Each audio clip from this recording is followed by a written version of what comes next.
Hey guys, Josh here again with Windy City. Appreciate you tuning in. This is continuing on with our newest series, Preventative Maintenance, PM contracts, and all things PMs. So last week I talked about how doing PMs, can lose you an account. Okay, this week I want to flip it a little bit, get a little bit more positive, and talk about how PMs can set you apart. And the benefit of having PM set you apart. So I've gone over what to do, what not to do, how to manage expectations, how to communicate, all of these things. And I'm going to tell you right now that if you do all of the things that I recommend, it's already 95% more than most companies do. And when I say most companies, I'm talking about known companies, bigger national companies. Sorry, but it's true. And maybe it's by no fault of their own. I know the bigger the company gets, the more the communication starts to break down a little bit. I don't know. Anyway, I digress, because I know there's a lot of companies out there that do phenomenal work.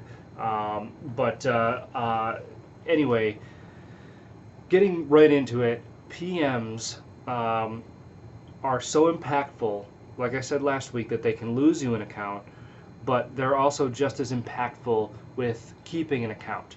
Okay, if you do everything and you become efficient at it, and you're able to make money with it, and the customer is able to realize the value that the PMs are adding. Okay, and I'd like to add too that there is a bit of an element here of coincidence and luck. Because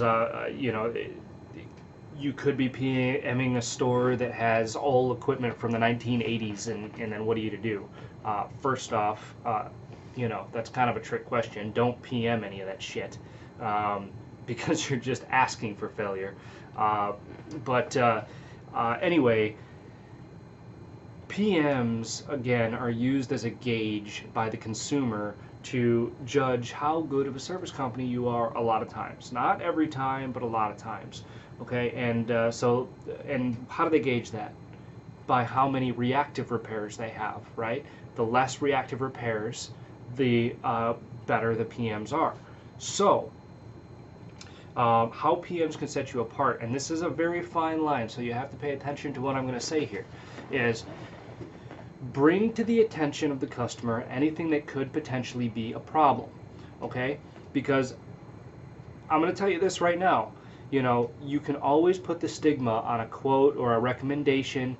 This isn't something you have to do now, but this is something that we as professionals noticed, and we're encouraging you to be proactive about it.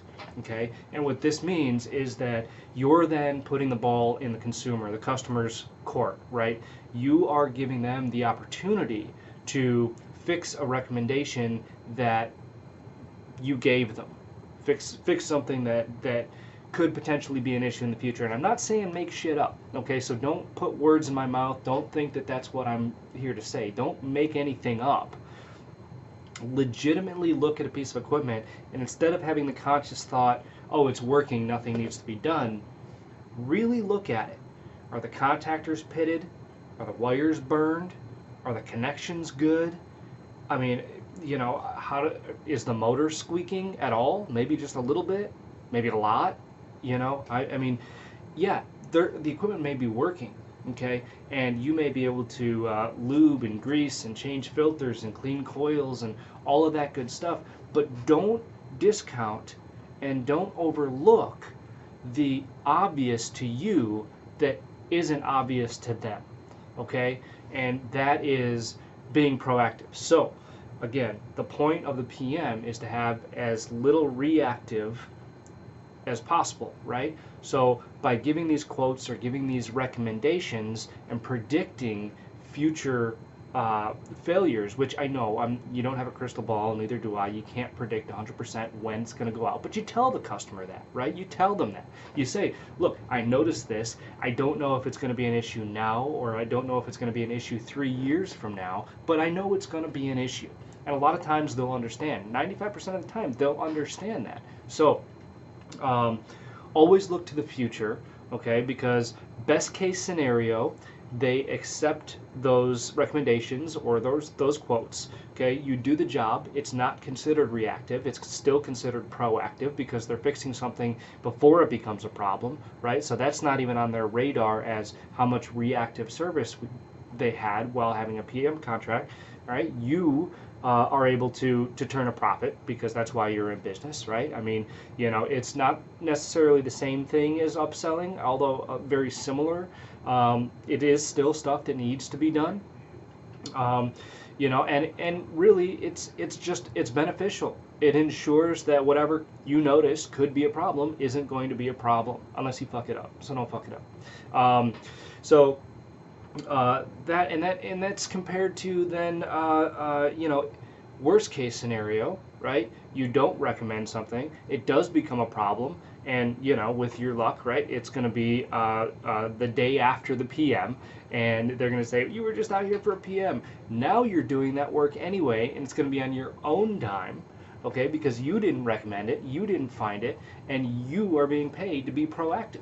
So that is the worst case scenario. That is what's going to lose you, the customer. Okay, so you have two ends of the spectrum here, and they're heavy. There is no gray area. Don't be in the gray area.